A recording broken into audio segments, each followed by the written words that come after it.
what's going on, everybody? This is WingBoys. Thanks for watching another episode. If you like what you see here, make sure you leave a like and subscribe.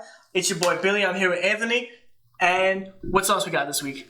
We got a homemade pepper sauce made by none other than your mother. Mi madre, yeah. She made a... it's pretty tasty. It's very good. I'm very excited. I'm going to put this on everything. It's a red chili pepper sauce. So... my mouth's watering just thinking about it. Without further ado, let's dig into it.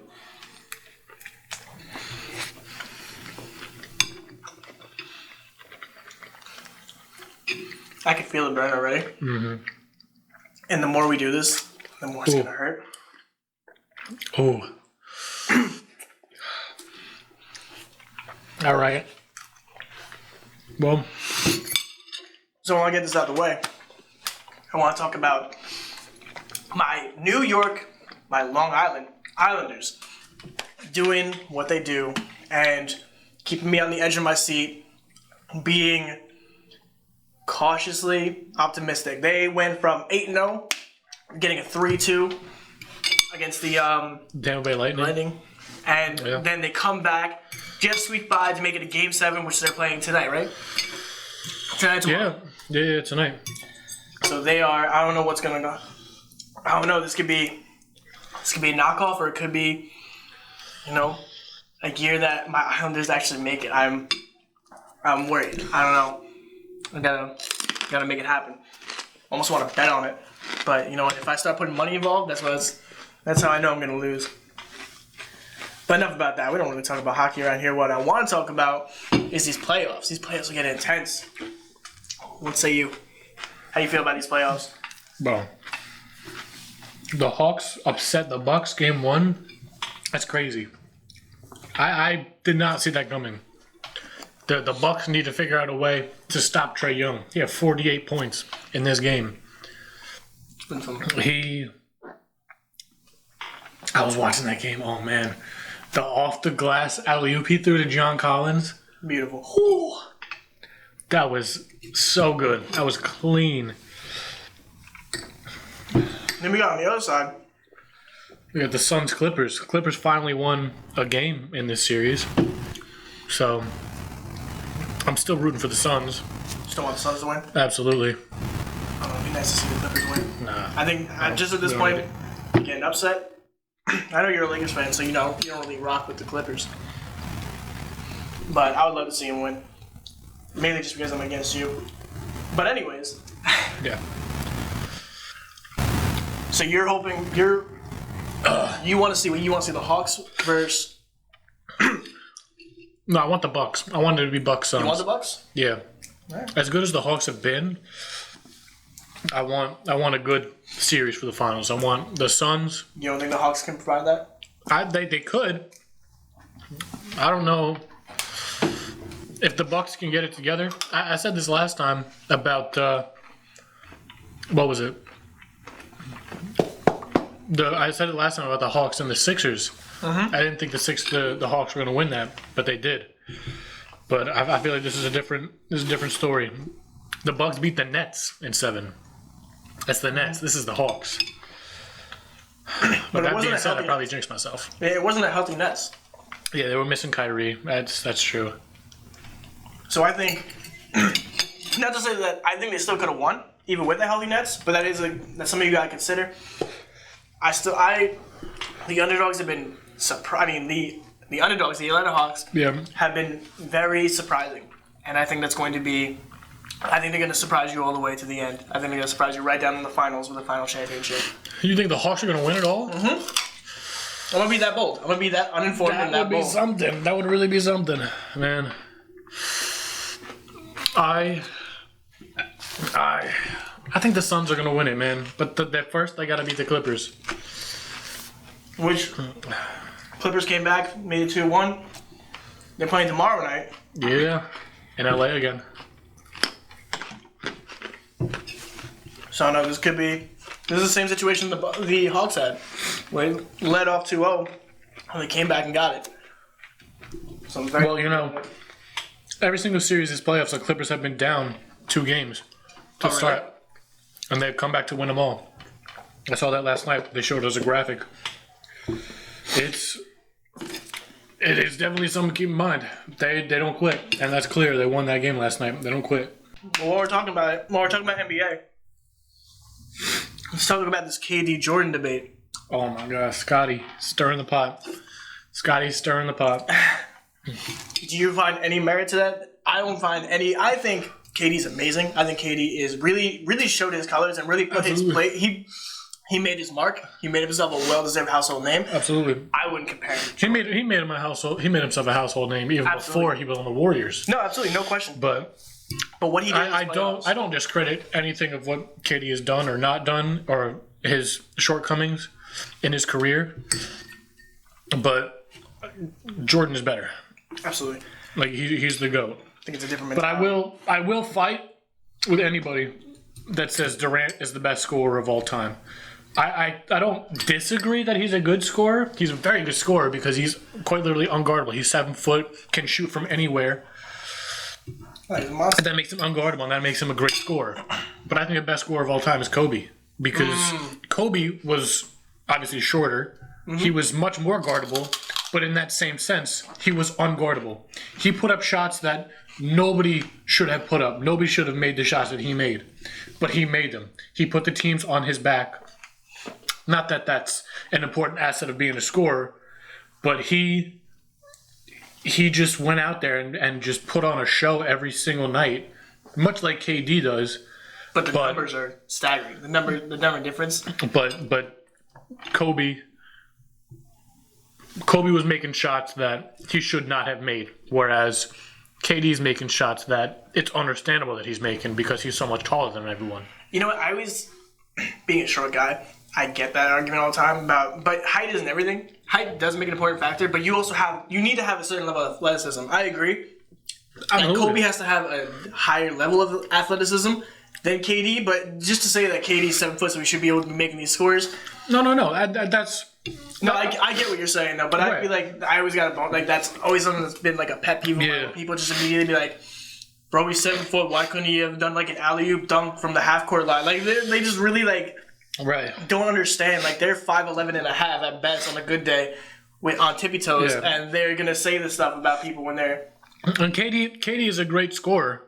He can definitely shoot very, very well. Mm-hmm. But like, in terms of like guarding and like defending, Kobe is miles ahead of KD because you literally cannot guard KD because he's so much taller and he'll just put up a shot right in front of you, right over you. Whereas Kobe, you can be right on him and he'll find a way to make that shot go in. He made it work. And that's why I say that Kobe is a better scorer and more quote-unquote unguardable. No, absolutely. In that regard. But also, so we definitely got on topic of the KD versus Jordan debate. But that's a fair debate. What about KD versus LeBron? Two people in the same league right now. Where do you stand on that? Okay. That opens the can of worms. Let's go. Wait, I think Scotty said LeBron, not Jordan, when he was stirring the pot. I'm pretty sure it was Jordan. I'll look it up while you... But talk to me about LeBron, man. LeBron is a great facilitator. He's a great player. He sees the court so well at the position he plays at his size. Mm-hmm. But what were we saying? We're trying to compare. We're trying to compare KD to LeBron.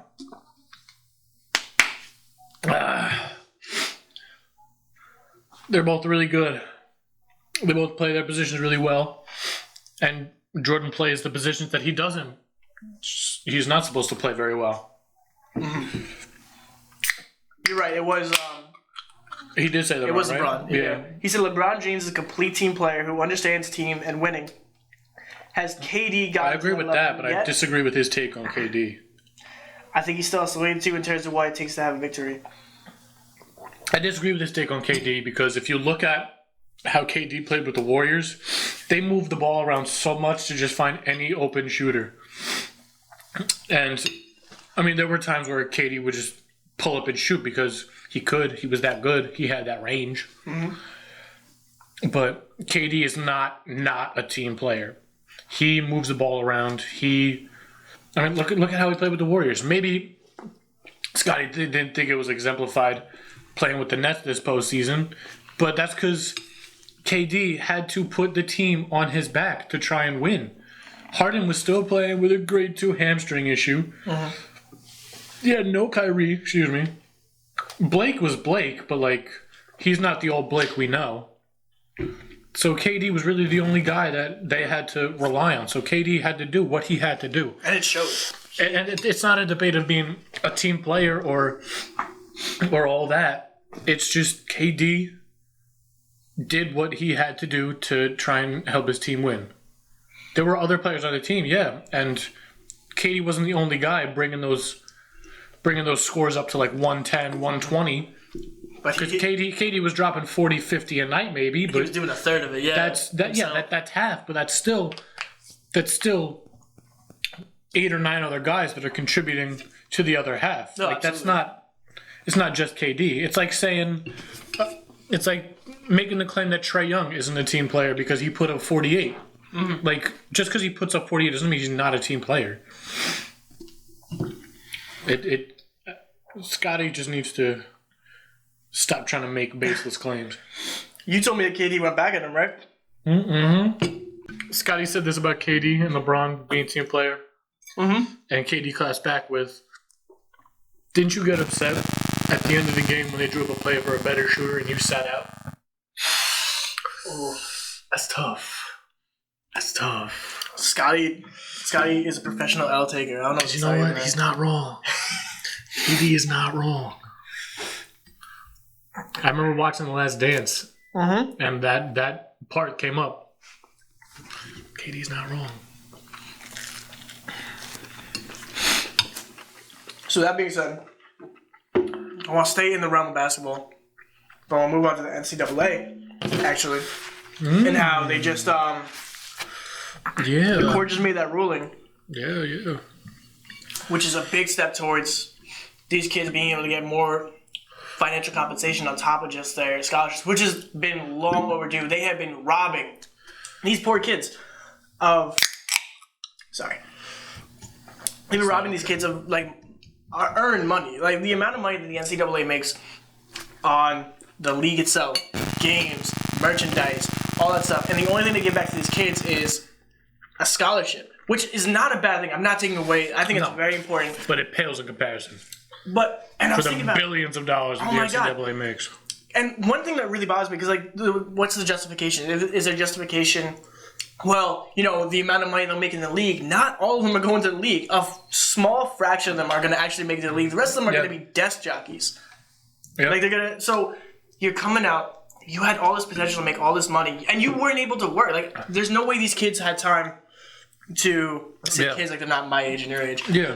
These college students, they have to practice, they have games, they have all this stuff. There's no way they're holding on jobs and making money. Right.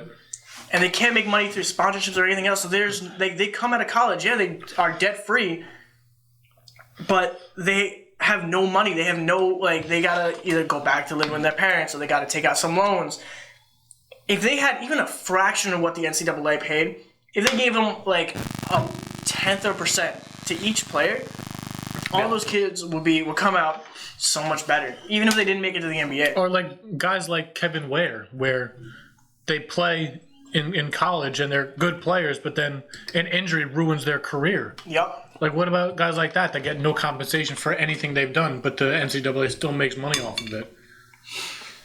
And like I just think of the video games, like how many years of NCAA has there been college basketball, and like the amount of money March Madness makes alone, is unreal. And these kids the bowl get games, and a teacher can't even take the kid out. Couldn't even take the kid out to lunch. If that teacher, like, that kid could lose everything. And it's such a small, there's such a small, like, wiggle room of legality. The NCAA is so militant on them. So I'm glad that this court ruling, it's not a big step, but it's a step forward. It's an important step. It is an important step, and I think we need to have more conversations about... Yeah, because the first step doesn't always have to be big, but it has to be the first step. We need to acknowledge, there needs to be some kind of acknowledgement towards, these kids getting what they deserve, getting what they need. or at least like what's coming to them. Like they are working so hard for an opportunity, and not to say the opportunity is great, because the amount of money they can make in the NBA is unreal, or sponsorships is unreal. But while they're doing their 4 years of college, they're working hard. And they gotta keep their grades up. They gotta go to practices. They don't have time for jobs. I'm sorry to everyone that had to see that. What happened? I tried to bite through the nugget, but it wouldn't bite, so I had to saw through it. One of mine fell apart in my mid bite. It just fell apart. R.I.P. Rest in piss. Going back to something we talked about a little bit ago. The head coaching vacancies. Rick Carlisle stepped down from the Mavericks. We talked about that, but he just got hired by the Pacers. I think 3-year, $29 million. And the Mavs are finalizing a deal to get Jason Kidd as their head coach. I loved him as a head coach. When he was a coach of the Bucks, he was really good. And now he's the assistant for the Lakers, but now he's going to be the head coach for the Mavs. That's great. They got Luka, Porzingis. They got Jalen Brunson. They got some good pieces. Not that Jalen Brunson's a really big name, but he's still good. You think you could take more out of him? Think you can bring him out? Make him a player? Listen, Jason Kidd was a point guard when he played. So, if anyone can be best suited to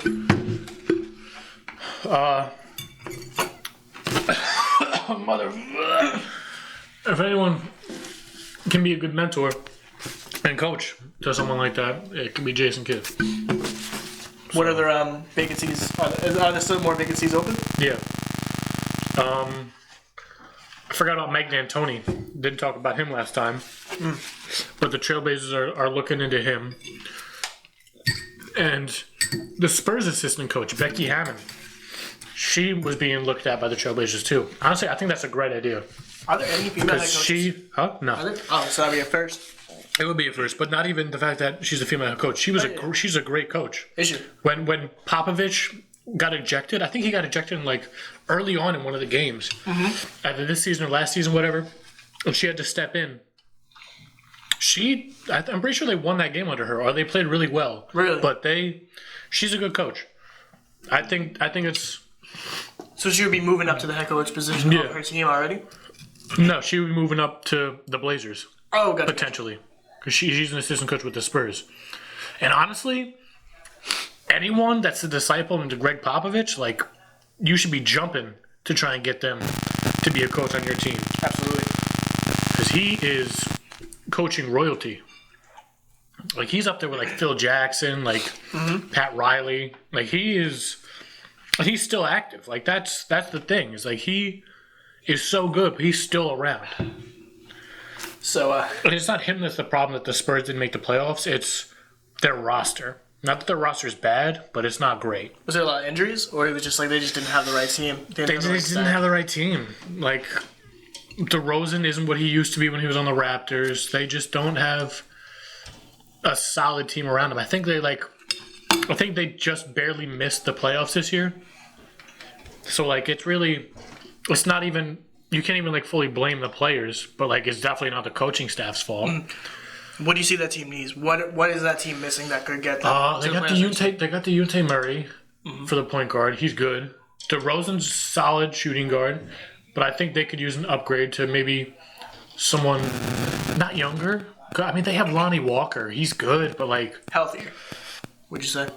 No, because Lonnie Walker's healthy, but he's not fully developed. He's young. I think they have a solid center in Jakob Poeltl. I think they just need maybe a better forward. You don't think or maybe move on from DeRozan, move Lonnie Walker up into that starting spot, and then get a superstar at the forward. And that can maybe get you a 7 or 8 seed.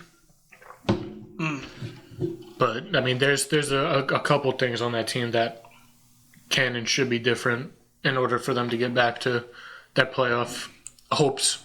And it's not even they're not even that far off of the playoffs. It's not like they're in rebuild mode. They just need a piece. So you think that piece would be A point guard? No, they got Dejounte Murray at the point.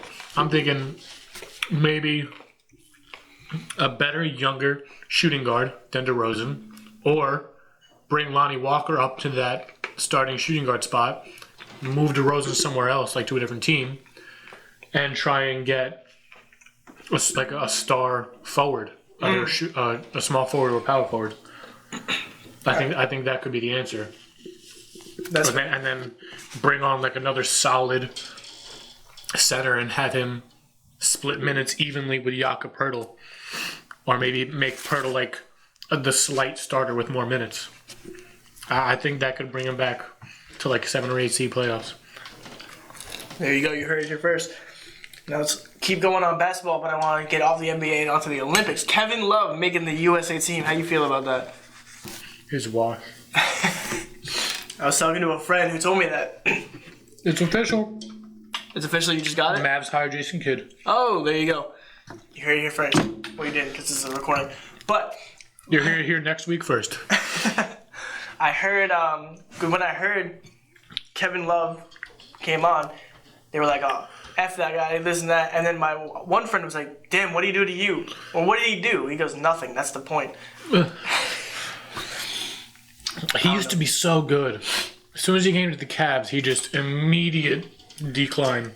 Do you think that was the chemistry with the team, or you think that was just him as a person, as an individual? He just didn't bring the same level of energy. His injuries started getting like more, and maybe it was the team. Like they just didn't really employ him that much. He didn't blend Because in with at the time, like Kyrie was on the team, LeBron was on the team. Kevin Love was never a third option. He was always the star on the Timberwolves. And then by the time Kyrie and LeBron left, Kevin Love was in his early mid-30s and racking up injuries. So he was never really like given a chance, I guess, to be that star. Because then that year they drafted Colin Sexton, and he's starting to be a really good player. And I saw that coming too. Saw that coming from a mile away, that he was going to be a up-and-coming star.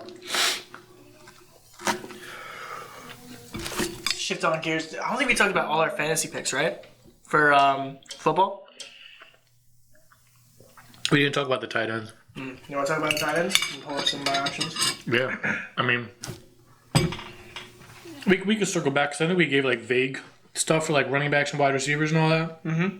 So we can circle back and like give like solid, definitive answers. But I think definitely top 5 receivers, to circle back to that. We got to have Devontae Adams up there, Tyreek Hill, Stephon Diggs, DeAndre Hopkins. Like, that's definitely 4 of the top 5. So you're talking about your top 5. You were saying Top 5 receivers, yeah. Devontae Adams, Tyreek Hill, Stephon Diggs, DeAndre Hopkins. Those are definitely top 5. And then whoever that last spot in the 5 is, whether it's like Justin Jefferson or A.J. Brown, maybe DK Metcalf. Mike Evans? No, just because they got Chris Godwin there too. And even Chris Godwin isn't top 5. Just because they got him, and they have Antonio Brown there too. Like, maybe they'll be top 10, maybe. But I don't see them top 5. All right, that's Keenan Allen, I think, is a safer bet for top 5 over like DK Metcalf or Justin Jefferson. But I think him and AJ Brown are fighting for that that 5 spot. What about Amari Cooper? What do you feel about him? No, you don't think so? I don't see him top 5. I see him maybe top 10. All right. Maybe, but like now CeeDee Lamb's going into his 2nd year, and they still have Michael Gallup, who I wasted a trade on last year. I traded Naheem Hines and Tyreek Hill, which Hines, whatever, like he wasn't really that great until like mid-end of the season to about. Mm-hmm. But I traded them two for Raheem Mostert and Michael Gallup. I thought it was a steal. I thought Gallup was going to have a great season. It was just after week 1. Mostert got injured after 1 good week for me, and Gallup was a bust. So I just threw away Tyreek Hill. I was so mad about that. I know you were sick. I still won the league, but like, it still haunts me. I had Godwin last year. You did. I forget who was my other guy. I had Godwin and I had You had Justin Jefferson. Justin Jefferson. Mm-hmm. Yeah, they both did great for me. They did numbers. I mean, I lost hard. I think it was the last in our league. It happens. But charged to the game. Yeah, in my league last year, I had Josh Allen at quarterback. I had Alvin Kamara, I traded Nick Chubb and Adam Thielen for DK Metcalf and Derrick Henry. So my two running backs were Alvin Kamara and Derrick Henry, which two top three, or even the two best running backs in the game, arguably. And then my receivers were DK and Robert Woods, which, whatever. I had Alvin Kamara, Derrick Henry. It doesn't really matter who my receivers are, if they're reliable or not. To be honest. I had TJ Hawkinson at the tight end, who had a good breakout season last year. Logan Thomas also had a decent breakout season towards the end of the year. I had a solid team, and that's why I won that chip. 12-team league, and I washed them. Yeah, we'll see about this here. I'm gonna get a little more bearings under my feet this time. I'm gonna come back. Trying to prove something. Anything can happen in the Bronx. Stupid. All right, let's switch over to tight ends. Tight ends, yeah. Evan Ingram, I think is gonna be. I think I had him last year. Until he proves that he can be a reliable tight end that can catch when he needs to. I'm not a Giants fan, but that's tough for them. Definitely got George Kittle up there, Travis Kelce, Darren Waller, 100%. Maybe Mark Andrews if he can have a bounce back year. He's shown that he can be a top 5. He just needs to bounce back from last year because he wasn't great.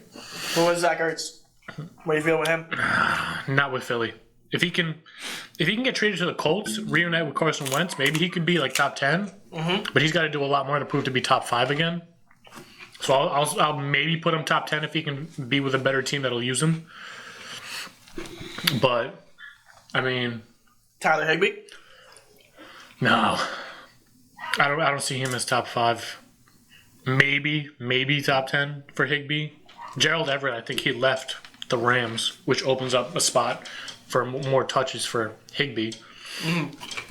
But I think what did I said George Kittle, Travis Kelce, Darren Waller, definitely top 5. Those are the top 3 actually. Those 3 solidified top 3. No argument. Argue with the wall. Mark Andrews, if he can prove himself again, he'll be top 5. But I think damn, I'm trying to think. Do you want me to list off some names for you? I got a list right here. Shoot. So we got, and I'll tell these are the rankings. Maybe Mike Gesicki. Maybe Kyle Pitts. It's his first year. It's tough to say, but he's really good. So I can see him. I can see him landing top 10, maybe top 5 if he has as good of a year as everyone says he will. T.J. Hawkinson? I can see him. I think this is his breakout year. Last year was the year that he proved himself to be a reliable tight end, but that was with Matthew Stafford. Now he's got Jared Goff. But then again, the Lions lost Kenny Golladay, Marvin Jones. They lost a bunch of guys that open up opportunities for more touches for these other guys. And they know Hawkinson's a reliable tight end. He's a reliable receiver. I can see him being top 5. I can see Logan Thomas being top 10. I'm trying to wrap my brain to who else. Gronk? You think he's on the backslide? You think he's going to... Not that he's on the backslide. He's still good. But just the Bucks don't use him as a tight end, really. As a receiving tight end as much as the Patriots did. I can see him being top 10, top 12. He always fascinated me. He is a monster. He's so good. As much as I hated the Patriots, I loved Gronk. Well, I hated playing against Gronk, but I loved Gronk the person. No, 100%. You got it. He's one of those guys. Same thing with Brady, and same thing like these common athletes that people love to hate. You really can't hate them for what they're good at. Especially Brady and Gronk, they are a match made in heaven. How I felt with Keller and Sanchez back in the day. That was a beautiful pair. That was a good duo. Every time I see, they post it all the time. They just post throwbacks. On Twitter, yeah. It kills me. It kills me because we used to be beautiful. We used to be an amazing team. We posted the other day. It was LT's birthday. Yeah. And I was watching and I was like, why are you doing this? It hurts so bad. He was still good when he came to the Jets. He was not washed. He was never washed in any part of his career. He was an animal. But speaking of the Jets, how do you feel with Chris Henderson? No, I'm sorry. Herndon. You got there. No, I don't. He was supposed to have a breakout year last year. That fell short. Well, I don't. you can't blame him. Yeah, that's true. But like, I don't think. I don't know, man. Maybe I don't think he's breaking out anytime soon. I'm still hopeful about this year. So I'm seeing a lot of good things between Zach Wilson and Elijah Moore. yeah, Yeah. Elijah Moore was the second round pick for the Jets. Wide receiver out of Ole Miss. You know who else is a wide receiver out of Ole Miss? DK Metcalf and AJ Brown. So you think that school just produces? I think they might be the new wide receiver U.